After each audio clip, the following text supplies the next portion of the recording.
Pemirsa, Menteri Perdagangan dan Kapolri Selasa pagi melakukan inspeksi mendadak di pabrik minyak goreng di Marunda, Jakarta Utara, sidak untuk memastikan pemenuhan domestik minyak goreng. Menteri Perdagangan Muhammad Lutfi bersama dengan Kapolri Jenderal Polisi Listio Sigit melakukan sidak di pabrik minyak goreng yang ada di kawasan Marunda, Jakarta Utara. Ini sidak untuk memastikan minyak goreng menyiapkan stok minyak serta mendistribusikannya kepada masyarakat. Dan dalam sidak ini, Menteri Perdagangan dan Kapolri memeriksa penerapan Domestic Market Obligation atau DMO yang telah dijalankan oleh pabrik minyak goreng. Dari pabrik minyak goreng PT Bina Karya Prima, Gudang X Hargas, BKP, produksi minyak goreng dilakukan 2 kali lipat dan siap didistribusikan. Dalam 28 hari terakhir, stok produksi minyak goreng lebih dari 500 juta liter. Menteri Perdagangan menduga kemungkinan keterlibatan adanya mafia melakukan kecurangan hingga berdampak pada kenaikan harga serta kelangkaan minyak goreng di pasar. Karena menjadi pertanyaan kita semua dan ini yang kita akan selesaikan bersama Pak Kapolri, bahwa dalam 28 hari terakhir sudah terkumpul lebih dari 500 juta liter minyak goreng yang ada di masyarakat. Tetapi keadaannya, meskipun barangnya ada, harganya belum sesuai Pak Kapolri. Dan sekarang ini kita juga masih melihat kemungkinan karena tingginya harga dunia menyebabkan orang-orang yang sebelumnya tidak berpikir untuk berbuat curang, bisa-bisa berbuat curang Pak Kapolri. Nah ini yang sedang kita cek dan kita mau memperingatkan terutama bagi mafia-mafia minyak goreng yang berusaha untuk mendapatkan keuntungan sesaat, kita akan datang dan kita akan tertibkan dan kita akan sikat bersama. Pemirsa, minyak goreng menjadi barang langka di pasaran. Kementerian Perdagangan sempat menyalahkan panik buying masyarakat atas kisruh ketersediaan minyak goreng belakangan ini. Kini kita akan membahas lebih jauh bersama dengan Rusli Abdullah, ekonom dari Indef. Selamat malam, Mas Rusli. Selamat malam, Mas Sajat. Sehat ya? Sehat, terima kasih. Apakah Anda setuju dengan adanya panik buying di tengah masyarakat hingga membuat kelangkaan? Karena memang ada beberapa perilaku kalau kita lihat yang tadinya tidak belanja ke minimarket, sekarang belanja pagi-pagi ke minimarket untuk membeli minyak goreng. Mas, panik buying itu muncul karena kalau kita lihat data di harga pangan edi, harga minyak goreng kemasan itu lebih murah, Mas. Jadi harga minyak goreng di pasar modern itu lebih murah dibandingkan di pasar tradisional. Nah, di pasar tradisional itu nature-nya adalah minyak goreng curah.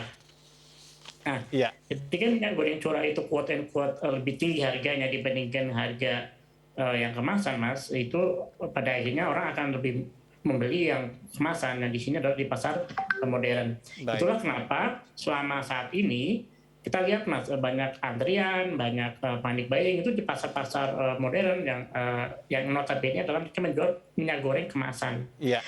Kalau di pasar tradisional minyak goreng curah nggak ada, Mas, karena memang harganya sedikit lebih tinggi dan langka seperti itu. Karena perbedaan curah dan kemasan kemarin kan hanya 2.000 selisihnya begitu ya, sehingga membuat orang juga lebih tertarik untuk membeli kemasan. Tapi kalau dari kebijakan yang sudah diambil, evaluasinya sudahkah menjawab permasalahan inti, Mas Rusli? Oke, Mas. Kita lihat mulai dari Januari, Mas ya. Januari ada, saya kira segala macam kebijakan, poinnya satu, Mas. Bagaimana menyediakan minyak goreng curah. Oke. Apapun jenis kebijakannya. Kenapa minyak goreng curah? Karena fakta bahwa 60% dari konsumsi minyak goreng kita di rumah tangga, Mas, ya, bukan industri tapi yang rumah tangga, itu adalah minyak goreng curah, 60%. Sekitar 3,8 juta kiloliter dalam menurut data Kementerian Perdagangan. Jadi saya kira apapun kebijakannya, mau DMO, mau subsidi, mau atau yang lainnya, yang penting bagaimana menyediakan minyak goreng, terutama curah, itu tersedia. Itu, Mas. Nah, kita lihat dari bulan Januari, Mas, kebijakan subsidi minggu kedua, ketiga masih fokus di kemasan. Minggu terakhir, Januari, di minyak goreng curah, tapi nggak maksimal. Akhirnya ganti ke DMO DPO selama bulan Februari. Tapi saya melihatnya, Mas, DMO DPO itu seharusnya itu ada satu yang miss. Bagaimana memastikan 20% hasil dari yang disisihkan untuk domestik itu masuk ke pabrik migor. Pabrik migor yang mana? Pabrik migor curah. Oke. Karena apa ya, pabrik minyak goreng curah tadi, kembali lagi kepada fakta bahwa 60% lebih dari konsumsi minyak goreng kita adalah di rumah tangga, Mas, ya, minyak Baik. goreng curah, Mas seperti itu. Rusli, ini kementerian dalam hal ini Menko tadi sudah mengumumkan kebijakan yang baru dan mulai tanggal 16 itu kan ada mekanisme pasar kembali yang diberlakukan untuk minyak goreng premium. Ini apakah ini bisa menjawab permasalahan? Saya kira kalau hitung-hitungan di atas kertas Mas bisa, karena kan kemasan premium itu orang menengah ke atas ya. Mereka untuk kalau ada perubahan harga 1.000, 2.000, 4.000 saya kira nggak akan terpengaruh dengan spending mereka. Tapi yang menjadi problem kan orang menengah ke bawah, Mas, yang kebanyakan orang ya yang kurang beruntung yang secara ekonomi, Ya. itu kalau ada perubahan harga 1.000, 2.000 mereka akan quote and quote terpengaruh. Jadi Dengan subsidi yang nanti akan dilakukan, apakah itu menjawab permasalahan? harusnya kalau seandainya pemerintah bisa menjamin minimal HET, Mas, ya 14.000, harusnya sih 11.000 ya, bukan 14.000. Ya. 14.000 masih terlalu tinggi lah seperti itu. Jadi kalau memang pemerintah bisa menjamin harganya ada, barangnya ada, harganya 14.000, saya kira bisa mengadres persoalan ini. Terlebih ini fokusnya ke curah ya, seperti itu. Baik. Tapi gini, Mas, ada catatannya. Pertama, jangan sampai ini ada kebocoran. Jadi ketika subsidinya di ujung ya, di pabrik minyak gorengnya, didistribusikan ke pasar tradisional, ke agen, ke distributor, itu jangan sampai ada yang kencing di jalan. Dalam artian tadi kencing di jalan dibungkus dengan minyak goreng yang kemasan seperti itu. Iya. Digantikan menjadi minyak goreng premium. Saya kira di sini adalah bagaimana pengawasan oleh pemerintah itu benar-benar harus sangat tepat dan sangat ketat, Mas. Satu. Yang kedua, jangan sampai ini menjadi quote and quote dimanfaatkan oleh pihak-pihak misalnya partai politik ya. Oke. Itu kayaknya kurang etis lah dalam hal ini, tiba-tiba ada parpol ikut menyediakan minyak goreng murah dan sebagainya, itu kurang etis seperti itu. Baik, tapi berkaitan dengan yang terjadi sekarang ini, tadi Menteri Perdagangan berkali-kali mengatakan ada orang-orang yang memanfaatkan ini. Anda sendiri melihatnya memang ada banyak mafia yang bermainkah dalam konteks kelangkaan yang menyusahkan masyarakat ini? Nah, kalau terkait dengan adanya mafia apa tidak, saya kira itu ranahnya dari ini, Mas, teman di pihak berwajib ya untuk membuktikan apakah ada yang demikian. Tapi kalau dilihat dari sisi ekonomi bahwa ini ada harga CPO yang tinggi di luar negeri, kemudian quote and quote pasti ada semacam insentif ya untuk quote and quote menyelundupkan ataupun benar menyelundupkan untuk menjual dengan harga yang lebih tinggi. Dan satu lagi, Mas, ada disparitas ya antara harga yang premium sama minyak goreng curah. Saya kira ini akan menjadi insentif bagi para produsen untuk quote and quote menyalahgunakan apa yang menjadi anjuran ataupun aturan pemerintah.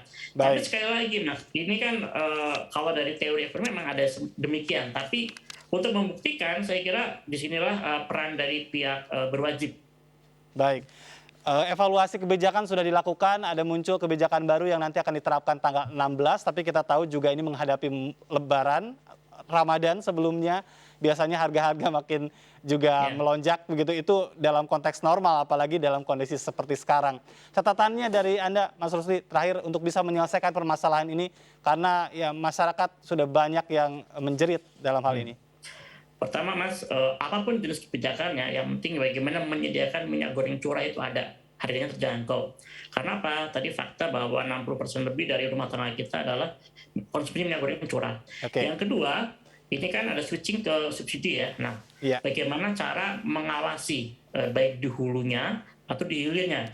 Di hulu jangan sampai produsen nakal, dia melempar ke barang luar negeri, kemudian di distribusinya, di hilirnya jangan sampai ada yang kencing. Maksudnya kencing di tengah jalan, Mas. Yang ketiga, jangan sampai ada misalnya pengoplosan minyak goreng curah dibikin kemasan, dijual dengan label premium atau menengah, seperti Mas.